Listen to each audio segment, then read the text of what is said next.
حضرت حسین رضی اللہ تعالیٰ عنہ کا موقف یہ تھا کہ میں یزید جیسے آدمی کے ہاتھ پر بیعت کرنے کے لیے تیار، بولو بھائی، نہیں، میں نہیں بیعت کرتا اس کے ہاتھ، کیونکہ یزید کے بارے میں خبریں تھیں، بعض کہتے تھے شراب پیتا ہے۔ حضرت مفتی محمد تقی عثمانی صاحب کا انہوں نے فرمایا ہے کہ کسی مستند روایت سے ثابت نہیں ہے شراب پینا، روایتیں ہیں مگر کوئی اوتھینٹک روایت نہیں ہے۔ تو اب نتیجہ کیا نکلا کہ حضرت حسین رضی اللہ تعالیٰ عنہ کے پاس کوفہ سے خطوط آئے۔ کوفہ کا گورنر تھا ابن زیاد، وہ بھی یزید کا آدمی تھا، بڑا ظالم آدمی تھا وہ۔ اہل کوفہ کا کے خطوط آئے کہ آپ آ جائیں یہاں پر، یہاں سب لوگ آپ کے ہاتھ پر بیعت کرنے کے لیے تیار ہیں۔ حضرت حسین کا خیال یہ تھا کہ اگر یہ سب تیار ہیں تو یزید کی حکومت بغیر لڑائی کے، بغیر بڑے قتال کے، مسلمانوں کے خون خرابے کے بغیر ختم ہو سکتی ہے۔ آئی بات سمجھ میں؟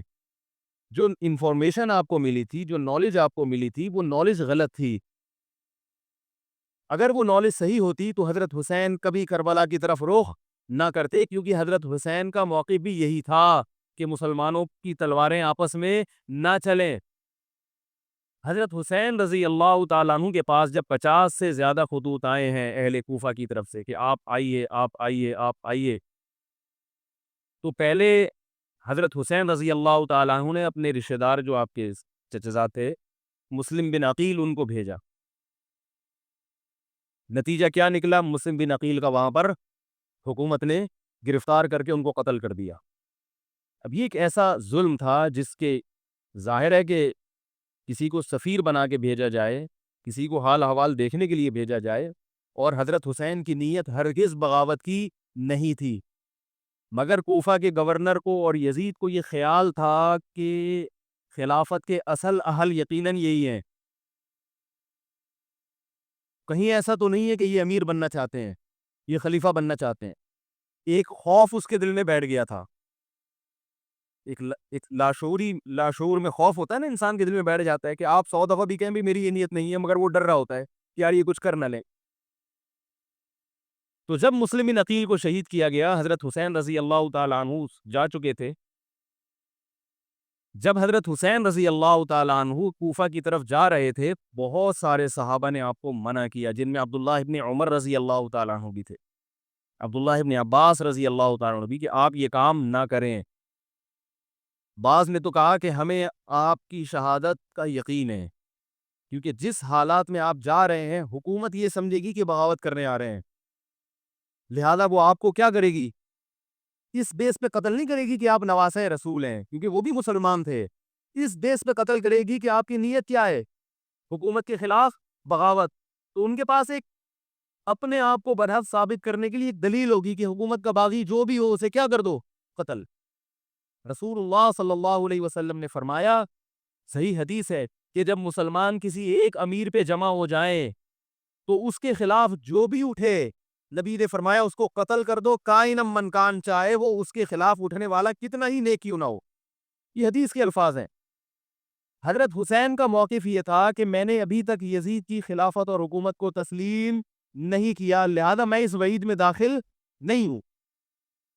اب ہوا یہ ہے کہ حضرت حسین رضی اللہ تعالیٰ عنہ جب گئے ہیں اور کربلا کے مقام پہ پہنچے ہیں، تو وہاں آپ رضی اللہ تعالیٰ عنہ کو مسلم بن عقیل کی شہادت کا بھی پتہ چلا، اور اندازہ ہوا، میں بہت شارٹ کر کے سنا رہا ہوں، اندازہ ہوا کہ حالات ایسے نہیں ہیں جیسے میں سمجھ رہا تھا۔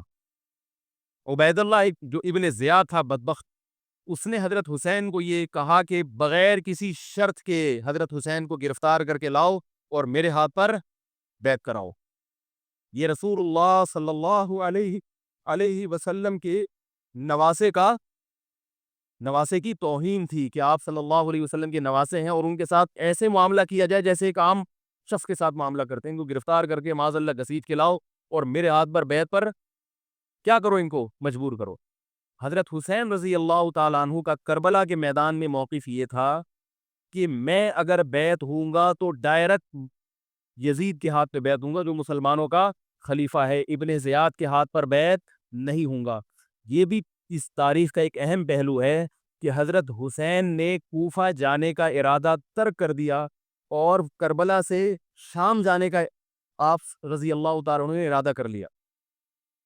اور بعض مورخین نے لکھا ہے کہ حضرت حسین جو واپس آ رہے تھے وہ کربلا سے گزر رہے تھے, وہ واپسی کا راستہ ہی شام کا راستہ ہے.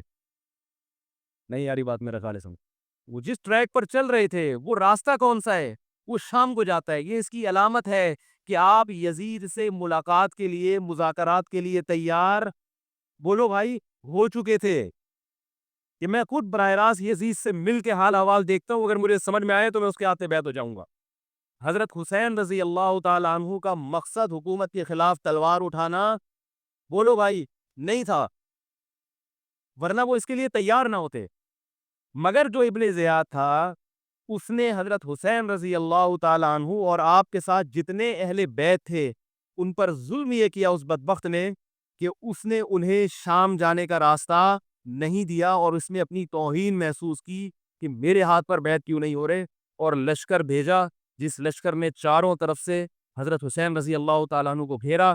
حضرت حسین نے کہا کہ میں عزت کی جو موت ہے اس کو ذلت کی زندگی پر ترجیح دیتا ہوں. کوئی بھی غیرت مند ہوتا تو اس وقت یہی کرتا کہ بھئی جب میں اپنے دعوے سے بھی دستبردار ہو گیا اور میں شام جانے کے لیے بھی تیار ہو گیا, اب میرا راستہ روکنے کی کیا حقیقت ہے.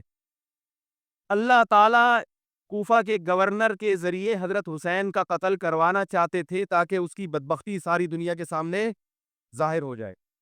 اگر حضرت حسین پھر بھی تلوار چلاتے, پھر بھی لڑتے, تو حضرت حسین پر یہ الزام لگایا جا سکتا تھا کہ معاذ اللہ آپ باغیوں میں ہیں. تو اللہ تعالیٰ نے اپنے نبی کے نواسے کو اس الزام سے محفوظ رکھا اور آپ نے لڑائی کا ارادہ ترک کر دیا. حضرت حسین نے کربلا کے میدان میں جو لڑائی لڑی ہے وہ اقدامی لڑائی نہیں تھی, وہ دفاعی لڑائی تھی. دیکھو, جب حکومت آپ کو گھیر لے چاروں طرف سے, آپ کہیں ٹھیک ہے بھائی میں لڑائی سے دستبردار ہوتا ہوں, مجھے میرے گھر جانے دو. حضرت حسین کا ایک مطالبہ یہ بھی تھا کہ یا تو مجھے واپس جانے دو مدینہ, میں جہاں سے آیا ہوں وہیں جا رہا ہوں واپس, مکہ جانے دو یا مدینہ جانے دو. ان کا ایک مطالبہ تھا کہ نہیں, ان کو گرفتار کر کے لاؤ اور زبردستی ہمارے ہاتھ پر بیعت کراؤ. یہ ظلم تھا. نتیجہ کیا نکلا ہے کہ کربلا کے میدان میں آپ کو گھیر کر آپ کو بھی شہید کر دیا گیا, اور جتنے اہل بیت تھے مرد سوائے امام زین العابدین کے جو حضرت حسین رضی اللہ, حضرت حسن کے بیٹے تھے, ان کے علاوہ جتنے بھی اہل بیت تھے ان سب کو قتل کر دیا گیا. اور یہ اسلامی تاریخ پر ایک بدنما داغ ہے یہ واقعہ کہ ایک اسلامی حکومت تھی اور اس کے اسلامی حکمران تھے, اور ان حکمرانوں کے ہاتھوں محمد صلی اللہ علیہ وسلم کے نواسے کا سر جو ہے وہ گردن اڑائی گئی ہے. مجھ سے خدا کی قسم یہ الفاظ ادا نہیں ہو رہے, میں اپنے جذبات پہ بہت زیادہ کنٹرول کر رہا ہوں.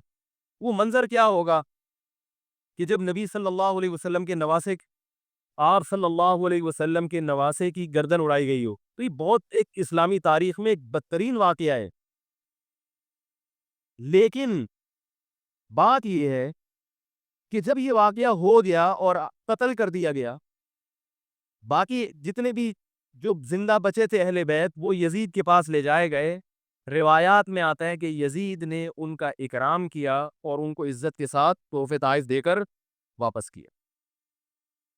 یہ جو کربلا کے واقعات میں جو ظلم کی داستانیں اضافی بیان کی جاتی ہیں, اس کا مستند تاریخی روایات سے کوئی ثبوت, بولو بھائی, نہیں ملتا. اب لوگوں نے اپنی دکانیں چمکا لی ہیں, پانی نہیں تھا, کئی دنوں سے کھانا نہیں ملا. صحیح روایات سے ثابت ہے کہ حضرت حسین رضی اللہ تعالیٰ عنہ کربلا کے میدان میں وضو کر کے نماز پڑھتے تھے, تو پانی تھا تو. اور بعض نے یہ کہا کہ اہل بیت کی عورتوں کی عزتیں اچھالی گئی ہیں. آپ اس طرح کی باتیں کر کے اہل بیت سے محبت کا اظہار کر رہے ہو یا ان کی توہین کر رہے ہو؟ بولو بھائی.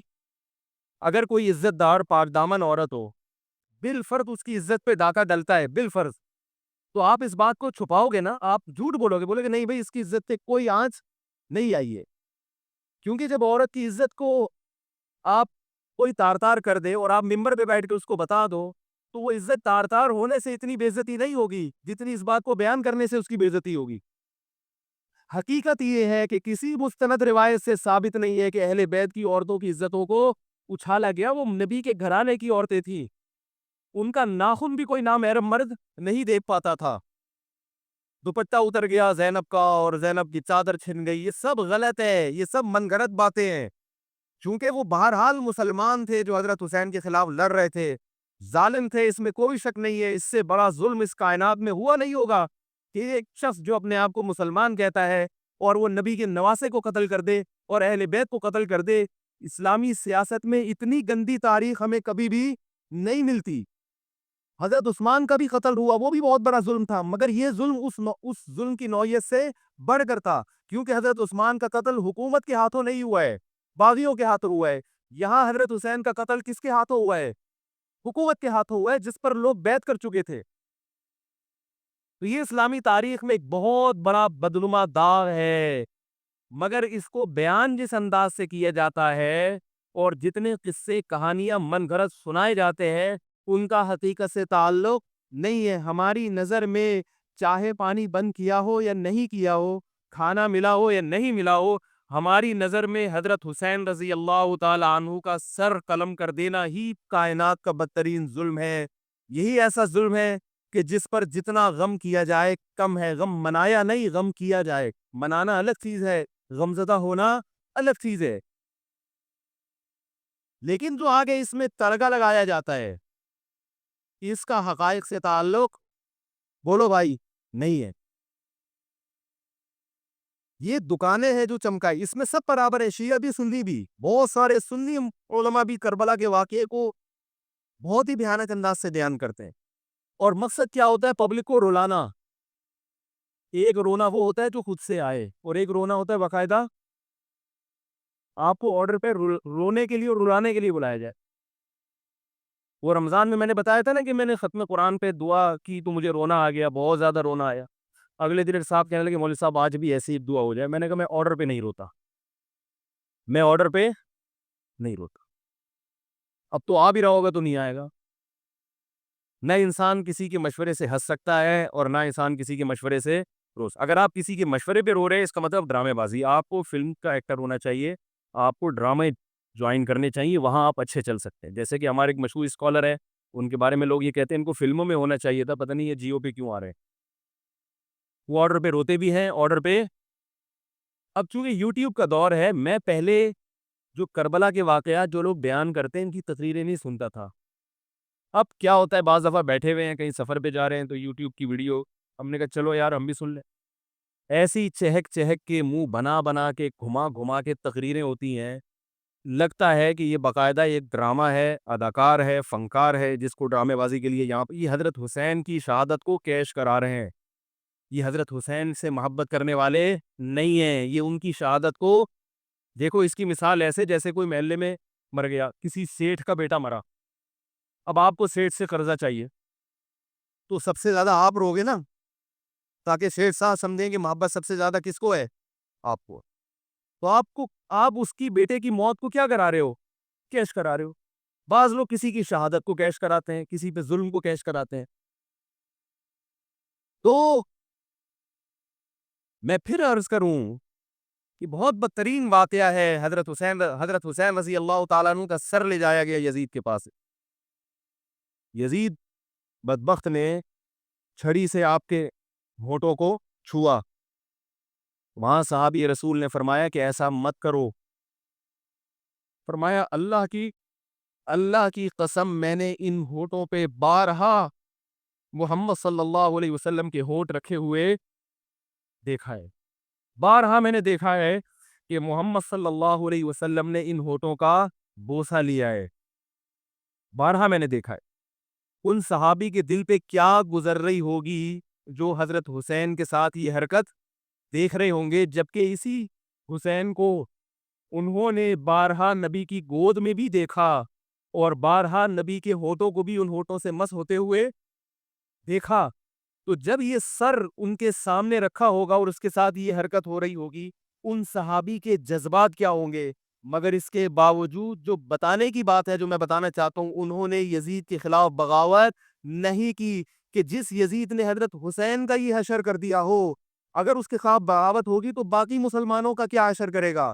اس میں صبر کی تلقین بھی صحابہ نے بتائی ہے کہ حاکم کے مظالم کو برداشت کیا جائے, زبان سے اس کو ہائی لائٹ کیا جائے کہ غلط ہو رہا ہے, تلوار نہ اٹھائی جائے. بات نہیں آ رہی میرے خیال ہے سمجھ میں, کیونکہ آج ایک واقعہ ہوا ہے, ورنہ کربلا جیسے درجن اور واقعات ہو جائیں گے. تو صحابہ کرام کی سیرت میں ہمیں ہر طرح کے اسباق ملتے ہیں. تو میں یہ عرض کر رہا تھا کہ یہ ہے وہ کربلا کا واقعہ جس کا میں نے آپ کو خلاصہ بیان کیا. اس کے بعد کیا ہوا ہے کہ یہ جو بنو امیہ کی حکومت تھی, اس کی وہ ویلیو صحابہ کرام کے دل میں نہ رہی جو پہلے کسی حد تک برقرار تھی. یہ بہت ایک حکومت کے خلاف لوگوں کے دل میں بغض پیدا ہو گیا, اور بالآخر بغاوتیں شروع ہوئی. لیکن جمہور صحابہ کا موقف پھر بھی یہی تھا کہ حکومت کے خلاف بغاوت جائز, بولو بھائی نہیں. اور اسی طرح کے ظالم لوگ آتے رہے, اور انہی کی اولادوں میں بنو امیہ میں اللہ نے پھر عمر ابن عبدالعزیز کو پیدا کیا. عمر ابن عبدالعزیز بھی انہی ظالم لوگوں کی اولاد تھے, مگر اسلام چونکہ قیامت تک رہنے کے لیے آیا ہے تو اللہ کو اپنا دین محبوب ہے, اللہ غیب سے انتظام کرتے ہیں. عمر ابن عبدالعزیز جیسے ہی حکومت میں آئے ہیں, خلیفہ بنے ہیں, آپ رضی اللہ تعالی عنہ نے وہ بنو امیہ کی جو جاہلانہ چیزیں تھیں ان سب کو ختم کر دیا. حکومتی ملکیت کو جو ذاتی خزانہ لوگ سمجھنا شروع کر دیا تھا, اس کو ختم کیا. عمر بن عبدالعزیز کی ایک تاریخ ہے, ان کو 5واں خلیفہ راشد کہا جاتا ہے. علم حدیث کو مرتب کیا گیا, فقہ کو مرتب کیا گیا, حدیث کا علم ضائع ہو رہا تھا. آپ نے حکم دیا کہ اکتب ما کان من حدیث رسول اللہ صلی اللہ علیہ وسلم فإنی اخاف ضیاع العلم والعلماء. فرمایا مجھے علم اور علماء کے ضائع ہونے کا خطرہ ہے, محمد صلی اللہ علیہ وسلم کی حدیثوں کو ریٹن فارم میں لایا جائے. تو باقاعدہ پھر حدیث کو باقاعدہ جمع کیا گیا کتابوں کی شکل میں, اور آج ہمارے پاس وہ حدیث محفوظ ہیں. فقہائے کرام کا دور آیا تو اللہ تعالیٰ نے حضرت عمر بن عبدالعزیز کے دور میں امت کو الحمدللہ دوبارہ جمع کر دیا. عمر بن عبدالعزیز کے بعد پھر بغاوتیں ہوئیں, بالآخر بنو امیہ کی حکومت کا خاتمہ ہوا, بنو عباس کی حکومت آئی. مگر بنو عباس کی حکومت آنے سے بنو امیہ کی حکومت مکمل ختم نہیں ہوئی. وہی ہوا کہ آپ نے اچھی نیت سے بغاوت کی, مگر اس کا نقصان زیادہ. وہ کیا ہوا, بنو امیہ بھاگ گئے, اندلس میں حکومت قائم کر لی, اور ادھر بنو عباس کی. تو یہ تاریخ میں پہلا واقعہ تھا کہ اسلامی خلافت 2 حصوں میں ڈیوائیڈ ہو گئی. اس کے بعد آج تک ایک جگہ مسلمان جمع نہیں ہو سکے. کیوں؟ مسلمانوں نے اس حدیث کی مخالفت کی کہ امیر کے خلاف بغاوت, بولو بھائی, نہیں کرو. اب میں آپ سے ایک بات کہتا ہوں کہ بالآخر ڈیوائیڈ ہوتے ہوتے ہوتے ہوتے آج پتہ نہیں کتنے سارے اسلامی ملک بن گئے. پاکستان میں الگ ہے, سعودی عرب کی پالیسیاں الگ ہے, دبئی الگ چل رہا ہے, قطر اور سعودیہ کا پھڈا ختم نہیں ہو رہا. 1920 تک تو پھر بھی خلافت عثمانیہ تھی, اگرچہ پوری دنیا پہ نہیں تھی. ہندوستان میں الگ حکومت تھی, خلافت عثمانیہ الگ تھی, اندلس میں الگ حکومت تھی, مگر پھر بھی مسلمانوں کی 3-4 بڑی بڑی حکومتیں تھیں جو ایک, اور کسی حد تک ان میں اتحاد تھا. 1920 میں وہ بھی ختم, اور اتنے سارے ممالک وجود میں آ گئے, سب کی الگ الگ پالیسیاں ہیں. اب جو آدمی خلافت کے نام پہ جہاد کی بات کرتا ہے وہ لوگوں کو ایک امیر پہ جمع نہیں کرے گا. جتنے ملک بن چکے ہیں نا, ان کو مزید توڑ کے اگر یہ 20 ہے تو 40 بنا دے گا. ان کو بہت مشکل ہے سمجھانا بھائی.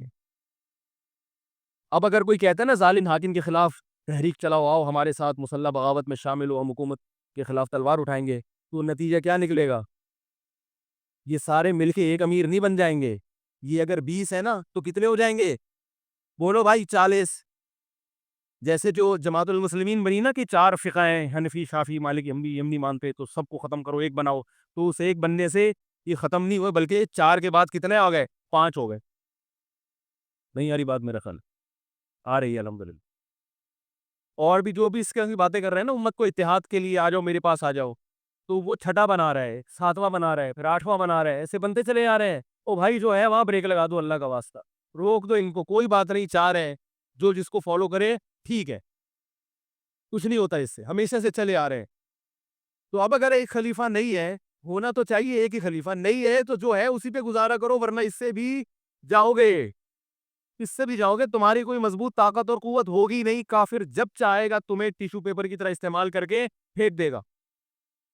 تو کربلا کے واقعہ سے ہمیں کیا سبق ملتا ہے؟ کہ علامہ ابن تیمیہ رحمہ اللہ تعالی فرماتے ہیں کہ جمہور صحابہ کی جو رائے تھی، حضرت حسین رضی اللہ تعالیٰ عنہ کی بھی اپنی ایک رائے تھی، مگر ابن تیمیہ رحمہ اللہ فرماتے ہیں کہ اگر حضرت حسین رضی اللہ تعالیٰ عنہ کربلا کی طرف خروج نہ کرتے تو ابن تیمیہ کی رائے یہ ہے کہ یہ زیادہ بہتر تھا۔ اب آپ کہیں گے کہ صحابی رسول کی رائے سے اختلاف کر رہے ہیں، نہ وہ کہہ رہے ہیں وہ جو جمہور صحابہ تھے جو حضرت حسین کو منع کر رہے تھے وہ بھی تو صحابہ تھے،